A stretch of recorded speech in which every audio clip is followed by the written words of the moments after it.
Okay, one of my favorite subjects, the psychology of testing. Okay, so again, this is the last part of this first phase of the foundation of the fundamentals of testing, this foundation level. So let's move on. Right, software development includes software testing, involves human beings. Therefore, human psychology has important effects on software testing. A quote from ISTQB Foundation level. Yeah, definitely. The software doesn't design itself, doesn't run itself, doesn't create itself. There's human behind creating it, and the psychology of the people involved on it has a big take and big effect of the product result.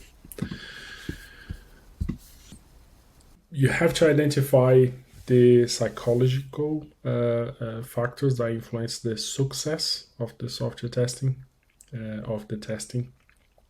It can be difficult to accept negative feedback on a project, particularly if it's collected during the dynamic testing or when you're working on the requirement review with the team, during this story refinement session.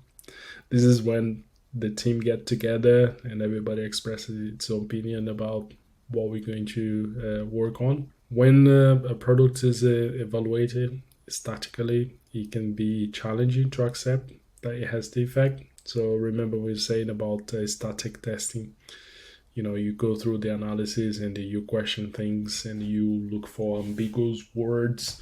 Like I like to have in my belt, some words that I normally look for, like, in the document, like always, every, no, never, or certainly, clearly, therefore, obviously, good, fast, small tip, sometimes.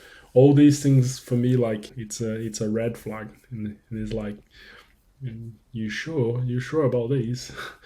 Can you explain a little bit more? Because these are ambiguous, and in these static testing, these are the things that I look for. Yeah, so the human psychic has a tendency to accept facts, and I say that in quotes. As many times opinions can be disguised, masked as facts, and that confirms previously held beliefs. And yeah, there's something on the psychology they call a confirmation bias, and that has a huge play in these as well as in everything else.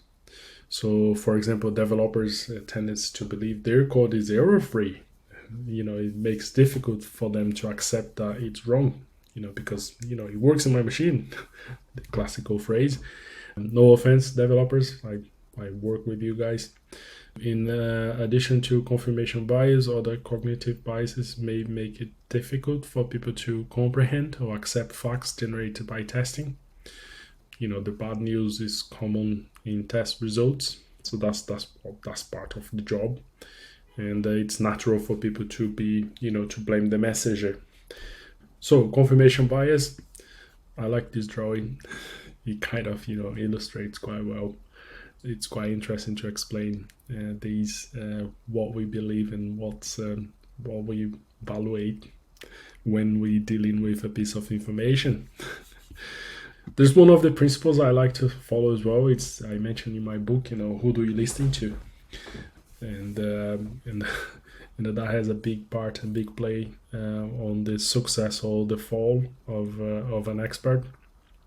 Given these confirmation bias by the psychology point of view, and we can't escape these. This is part of the human beings. We can't escape from it. So you just have to bear that in mind every time you working with humans, with people. So on the left hand side, there's facts and evidence and what the fact says. But we growing up, we are formed by our beliefs. Our life is formed by our beliefs. Our whole life, we have beliefs imprinted on our subconscious mind. and it's part of who I became. This is part of who I am. And then I have things that that confirms my beliefs. Okay, and then when you are confronted with information, okay, I accept what you're saying, but I still believe that's not true. Okay, which is good. It's important. You just have to find out you just have to find a way to balance it. Okay, and understand this and have this in mind, not just about yourself, but when you work with a team. No one can develop everything by itself. It's always a team effort, and we are part of the solution, not part of the problem. I always say that to my team and the people I work with. I want to be part of the solution, not part of the problem. And once I understand myself and understand this, I can understand others as well, why others behave in the way they behave, and to respond negatively or positively, with pessimism, or skepticism, or confrontational, or maybe victimism.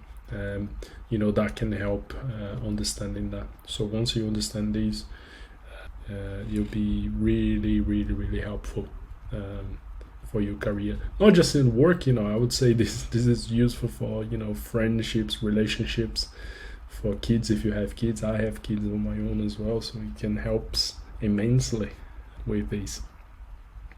Anyway, enough of this. And I like this subject. Moving on. Okay, so how to mitigate these? In the syllabus is recommended below. Try to reduce these perceptions. Information about defects and failures should be communicated in a constructive way. This way, tensions between the testers and the analysts, product owners, designers, and developers can be reduced. This applies during both static and dynamic testing. Static when you're testing the documentation, and dynamic when you're pressing buttons. Testers and test managers need to have good interpersonal skills to be able to communicate effectively about defects, failures, test results, test progress, and risks, and to build positive relationships with colleagues. Ways to communicate well included the following example. Here I put it here. How to how to mitigate this. Start with collaboration rather than battles. Remind everyone of the common goal of better quality system. Emphasize the benefits of testing. For example, for the authors, defect information can help them improve their work products and their skills. For the organization level, defects found and fixed during testing will save time and money and reduce overall risk of the product quality. Communicate test results and other finds in a neutral and fact-focused way without criticize the person. Don't go personal. It's not. Don't go there. Write objective and factual defects reports and review findings. Try to understand how the other person feels and the reason they may react negatively to the information. Confirm that the other person has understood what has been said and vice versa. Okay, this is I always in meetings I always say ask dummy questions. I say that I play dumb because sometimes you ask a question, it can be useful not just for yourself, but it can be used for somebody else, because some people are more introverted and that they be like, oh, I'm not sure if I asked this question, or you find yourself like sometimes the others after the meeting they come and says, oh, Roger, what did you understood about this and that, because I wasn't sure, I did not want to ask in the meeting, and what do you think? And I kind of encourage people to actually say that in the meeting. Don't make yourself full. Don't worry about it. I think it's important that will bring up a wider understanding. And even if people repeat themselves, it can help even for the person who explained it to explain in a different way and explore other possibilities. Or maybe they realize, oh, I didn't think about this bit or that bit. And like I said, you can be helping other people as well when you ask questions. So sometimes I know the answer, but I know it's going to help somebody else. and I do that quite often. People who work with me know that. Some people never realize, but yeah.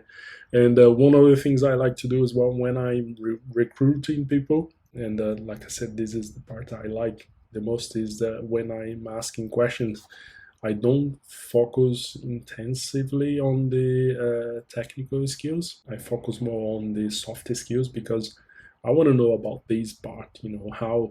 How people will be interact with others, because the skills you can train people.